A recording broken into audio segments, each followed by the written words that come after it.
Kansas Ag Report. I'm Ken Rogers. On this week's program, we celebrate Dairy Month in Kansas, and we head to Washington County to Ohlde Family Farms and their new robotic dairy. We'll also have features from Kansas Corn, Kansas Wheat, and the Kansas Farm Bureau, and the weekly update from the Kansas Livestock Association, as well as market information from Pinion. Kansas Ag Report brought to you in part by the Kansas Soybean Commission, the Soybean Checkoff, progress powered by Kansas farmers. Kansas Farm Bureau, a grassroots ag organization representing the state's farm and ranch families since 1919, kfb.org. And the Kansas Wheat Commission, lending in the adoption of profitable innovations from wheat, online at kswheat.com.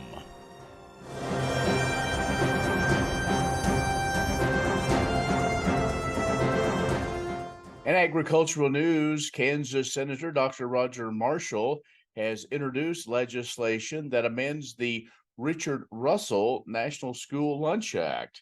It allows schools participating in the program to now serve whole milk.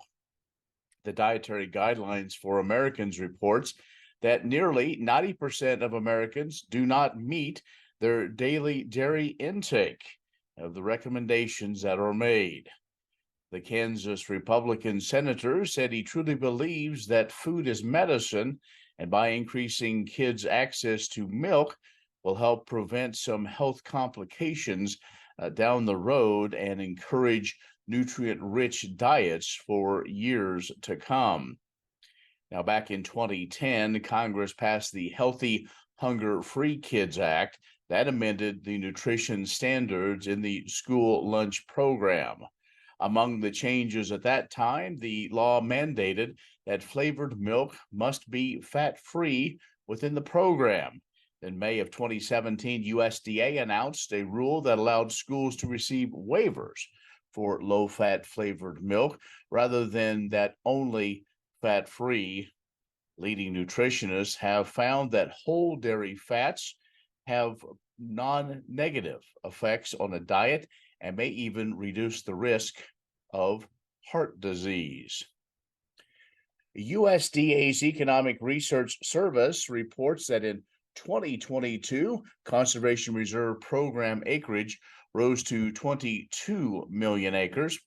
The USDA Conservation Reserve Program was established by Congress in the 1985 Farm Bill, and by 1986, the program began to use contracts to retire highly erodible cropland from crop production for 10 to 15 years. Now, enrollment grew quickly, reaching some 33 million acres in 1990. After those initial contracts were awarded, program goals expanded to include water quality and wildlife habitat improvements, in addition to soil erosion reduction. Now, between 1990 and 2008, CRP enrollment fluctuated around 33 million acres before falling to a 30-year low in 2021. Annual enrollment caps for eligible land are set at an iteration of the Farm Bill. Earlier in the week, Ag Secretary Tom Vilsack did announce USDA would accept more than 1 million acres from this latest sign-up period, and offers for new land in the general sign-up total about 295,000 acres. Producers submitted re-enrollment offers for about 891,000 of those expiring acres. And of course, with it being Dairy Month, let's talk about cheese. In 2022, the U.S. exported more than 450,000 metric tons of cheese, valued at about $2.3 billion. The Economic Research Service at USDA reports that top export markets include Mexico, South Korea, Japan, Australia, and Canada. U.S. cheese is a mainstay among imported cheese in these countries. Now, in 2022, U.S. cheese accounted for nearly 1/5 of cheese imported by Canada and Japan by value, and nearly 1/4 of cheese imported by Australia. And more than 43% of the cheese shipped to South Korea originated from the U.S., and the U.S. cheese dominates the import market in Mexico. 87% of Mexico's cheese imports come from the United States in 2022 numbers. Altogether, these 5 countries have accounted for nearly 2/3 of U.S. cheese exports since 2019, and U.S. cheese constitutes about 1/3 of the value of all cheese imported by these 5 markets combined. Now, the free trade agreements have partially supported U.S. cheese exports to each of these markets, including that U.S.-Mexico-Canada agreement. We will head to Washington County, visit a dairy when we return. The Kansas Ag Report brought to you in part by Kansas Grain Sorghum, growers working together. Learn more at ksgrainsorghum.org. Grass and Grain, online or in the mail, keeping Kansas farmers informed for over 60 years. grassandgrain.com.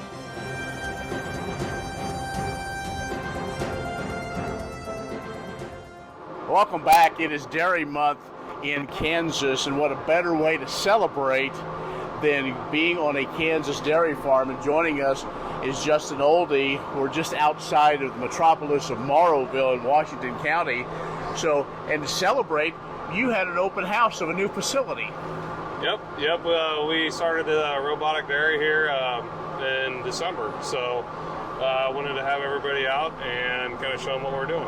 Okay, so a robotic dairy, how many do we have like this in Kansas? Oh, there's a few more all the time. There's a couple in Southeast, a couple over in Nemaha County.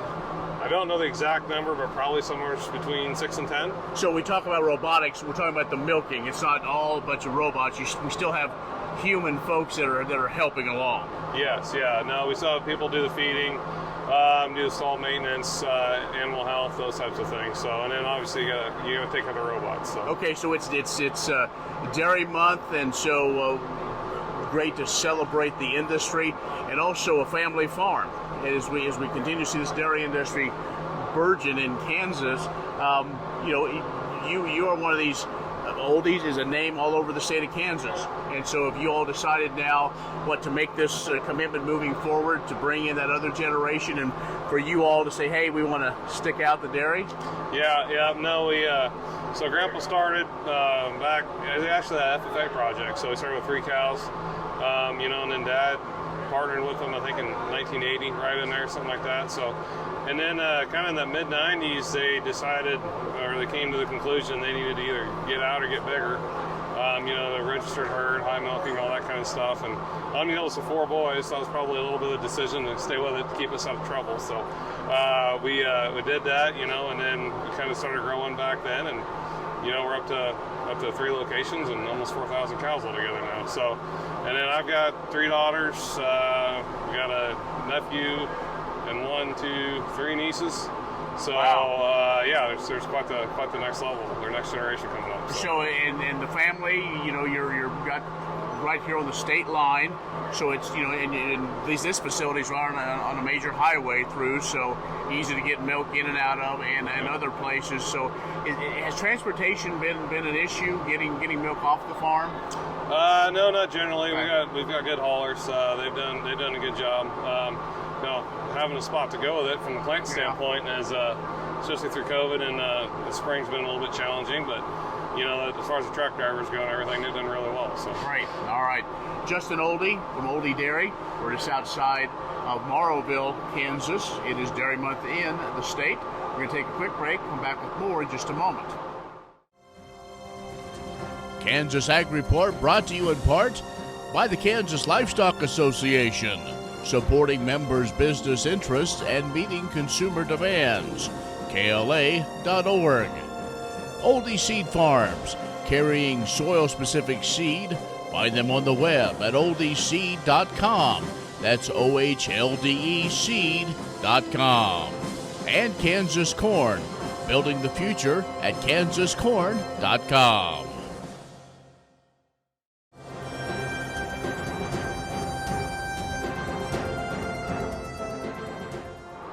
welcome back. Justin Ohlde from Ohlde Family Farms is joining us back.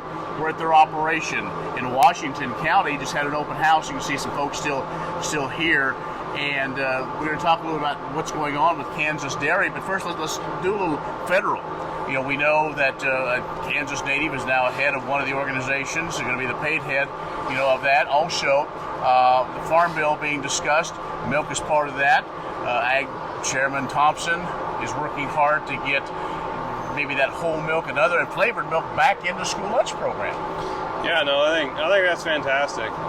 One of the things about milk is there's fat in there, obviously, and that's got I think an undeserved poor reputation, 70s, 80s, so on and so forth. And by taking the fat out of milk, we took the flavor out. We took a lot of the vitamins and nutrients that were in there. So having that come back to school, I think is great. You know, I never liked skim milk as a kid. I always liked whole milk. A lot of guys like chocolate milk, which is fine. And some of the chocolate milk wise, they put more sugar in it because we took the fat out. It was like, to me, that was the exact wrong thing to do. But you take flavor out, you kind of got to replace it with something. So. Well, we'll see how that works through the legislative process. Let's talk about what's going on in Kansas. We know that there's still, folks like you are expanding. We have other dairies in other parts of the state, a lot of heifer development and so on. What's kind of your assessment of what's going on with Kansas Dairy? I think we've got the Hillmar plant coming in, so that's going in Dodge City. I think that's great for the state of Kansas. We've got, we've almost kind of got, we've got two sides of the state. You go out west with the larger herds, and you kind of come east here. So like a lot of our milk is for fluid, bottling and stuff like that, and then the milk out west, it's going to help fill that Hillmar plant. There's definitely some expansion, some things going on there. So I think it's great. I think it's great for the industry, and I think Kansas is going to be a big producer in the U.S. here. So. I know that you and a lot of folks are working on trying to maybe upgrade the K-State dairy.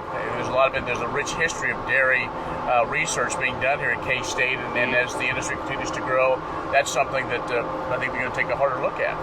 Yeah, no, I think that'd be fantastic. Our home dairy there is an hour from campus, which, in the mid-90s, they had a great group of people come in, and I don't have any really memory before that, right. But did some cooling studies, helped us repro-wise. It helped our family, it helped our dairy a lot, so I'd really like to see that continue to go. And the facility's, 50 some years old. Right. And I'd really like to see the state, kind of continue to keep that up, and I think it'd be a pretty good asset for the state, especially as, like I said, I think we'll wind up being top 10, maybe top 5 dairy state here before too long. Well, and there is the other thing, federally they're working on milk marketing orders. We don't have enough time to talk about that, and I'm still trying to figure out how that matters to Kansas dairy farmers, but I guess it does. And so, Justin, again, thank you for letting us come to the open house, come to your farm. It is great, and you also do a lot of different things on your other dairy farms to have school students and folks that want to come in and get a first-hand look. And by the way, your cows are very docile. Thanks. You had a crowd here, and they just were very calm, just eating and just doing what they do. Yep. I appreciate it. So. All right, thank you. Justin Ohlde, who is a farmer. He's also the chair of the Kansas Dairy Commission. It is Dairy Month in Kansas, so we'll be back with more coming up in just a moment. Kansas Corn reminds you that E15 fuel is the right choice for every kind of driver. For the car enthusiast, E15 has higher octane. For the thrifty driver, E15 is priced lower than regular unleaded. For the nature lover, E15 provides cleaner air. For the shopper who buys local, E15 has more ethanol from our Kansas corn farms. Choose E15 for a higher octane, lower price, cleaner American fuel. Message from the Kansas Corn Commission. Learn more at kscorn.com.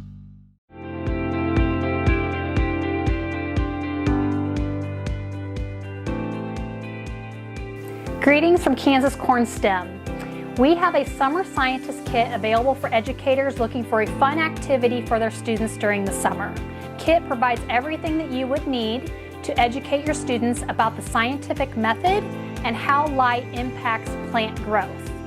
When your students are planting their corn plant and testing out which light source they want to use, there will be supplemental videos that you can play for them that helps them set up the experiment. One in the middle when they're checking in to see how their plants are doing, and an additional video that helps them with analyzing their results. In your kit provides all the supplies you need, but there's also a teacher's guide that will help you in teaching the lessons and provide the content needed so that you feel comfortable teaching about the scientific method to your students. This lesson is written for second grade level students. However, you can adapt it to meet the educational needs of your students. It also requires some time for your corn plant to grow. So during that waiting time, when your students come back, you can use one of our 6 different additional activities that's found in our activity guide that goes with the We Grow Corn book that we're going to provide in your kit. You can use those as needed to fill that time and to expand on their knowledge about corn while their experiment is going on. This is a great kit that we only offer once a year. We hope that you enjoy teaching your students about corn during the summer.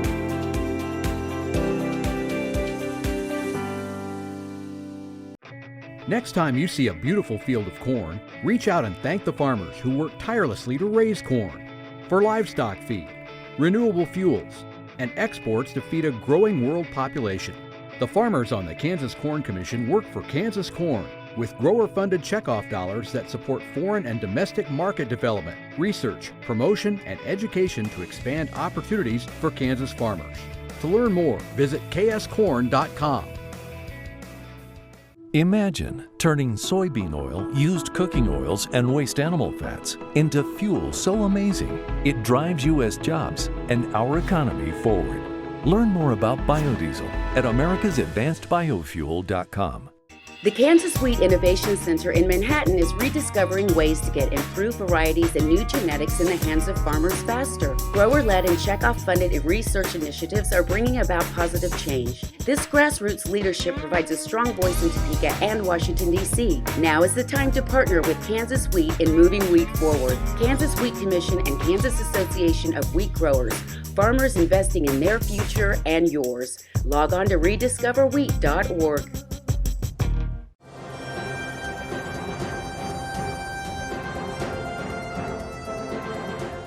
The invention of Gloria Panitek of West Lafayette, Indiana, won over judges' hearts with her cheese lovers barbecue bread twist, combining 3 types of cheese, sweet and smoky seasoning rub, and crunchy smoked almonds into the perfect party snack, and the 2023 National Festival of Breads champion. The 8th National Festival of Breads was sponsored by King Arthur Baking Company and Kansas Wheat, carrying on a proud tradition of celebrating the creativity of home baking.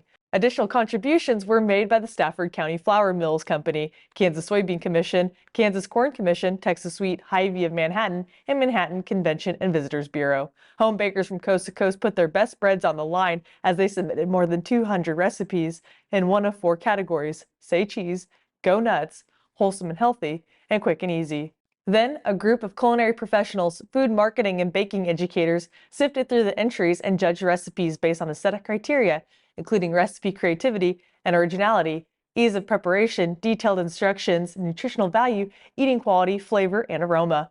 Pinion was named the 2023 Best of Breads champion during the virtual National Best of Breads event on June 1st, 2023. The online celebration of the 8th National Festival of Breads shared stories about Pinion, her fellow finalists, and their winning recipes. In addition to her overall crown, Pinion also won the People's Choice Award based on online votes from across the country. The virtual event also announced Michelle Kruzma of Columbus, Ohio, as the winner of the random drawing for the KitchenAid mixer. Grain sorghum is one of the most important cereal crops worldwide, and Kansas leads the nation in its production. Over the years, sorghum has been either exported, used in animal feed domestically, or for other industrial uses. Recently, its use in the ethanol market has seen tremendous growth, with 30% of domestic sorghum typically going to ethanol production. Kansas Grain Sorghum is committed to sorghum research, market development, and education. Learn more at ksgrainsorghum.org. Jay Young's family has been farming on the High Plains where his great-great-great-grandfather broke out sod in 1906. Jay is the 5th generation on the farm, and he's continuing a tradition of forward thinking to preserve the land while improving its productive capacity. To remain viable for the next 5 generations, Jay knows he has to strike a balance between making a profit and taking care of the land. Young grows wheat, corn, and milo across 8,000 no-till acres in Greeley County. In 2016, Jay realized a childhood dream of running his own cow-calf operation when he started Young Red Angus, aided by his introduction to cover crops. Today, Jay is at the forefront of grazing cattle on cover crops nearly year-round and using crop residue when needed over the winter. Adding Red Angus to the operation is a continuous experiment, which has helped Jay gain a better understanding of growing both crops and livestock. While initially viewing cover crops as a way to provide forage for his cattle, Young quickly discovered other benefits, like increased water filtration, an explosion in earthworms, and an increase in beneficial insects like dung beetles. Young has also focused on enhancing soil biology through the use of Johnson-Su bioreactors to extract nutrients as well as beneficial bacteria and fungi from his homemade compost. This extract has allowed Young to eliminate synthetic phosphorus while cutting in half his nitrogen application and maintaining exceptional yields. Young says one of his proudest moments is an irrigated test plot that yielded 200 bushel corn with just the compost extract applied in furrow. Jay has used his YouTube channel, Young Red Angus, to market his cattle, in addition to sharing the trials and errors of his soil health journey. Through entertaining and informative videos, he encourages others to experiment with regenerative practices on their operations. Knowing the land is the lifeblood of his farm, Young has developed a passion for building soil while increasing profitability and ensuring a better future for the next generation. Rural families are built different, but life isn't always easy. Mental health would be kind of like bankruptcy. If you don't take care of it first, it could spiral downward. There is help out there, and to reach out and get help before it's too late. There is help. Talk to a family member or your doctor. Text or call 988. Above all, don't suffer in silence. For more resources, visit kfb.org/Rural Minds Matter. What if U.S. soybean meal were more than a commodity? If seed companies and the soybean checkoff built a better variety? That future is here. The time is now. To meet end-user demands, the soybean checkoff is investing in the compositional quality of soybeans, including meal. A message from the Kansas Soybean Commission, the Soybean Checkoff. Progress powered by Kansas farmers. Imagine turning soybean oil, used cooking oils, and waste animal fats into fuel so amazing it drives U.S. jobs and our economy forward. Learn more about biodiesel at americasadvancedbiofuel.com.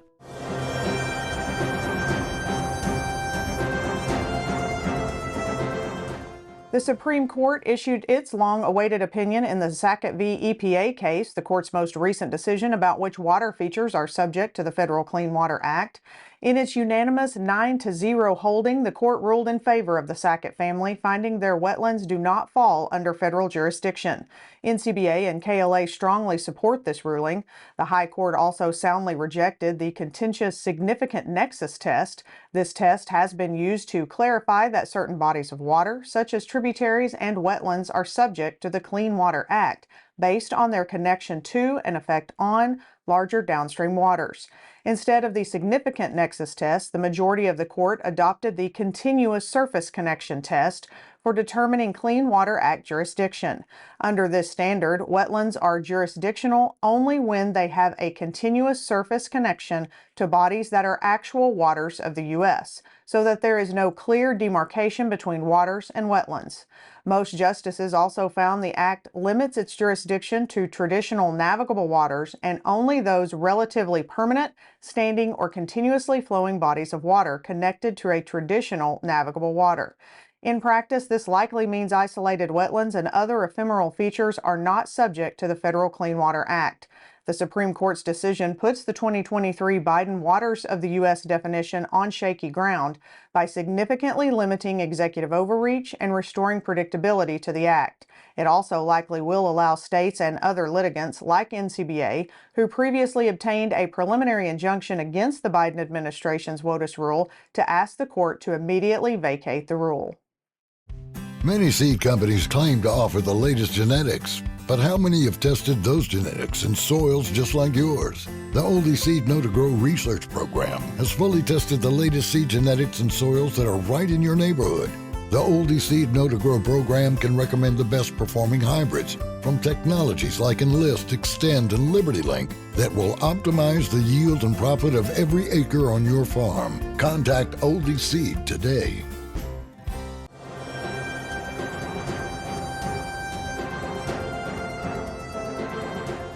Good morning, this is Jake McCall with Pinion Ag.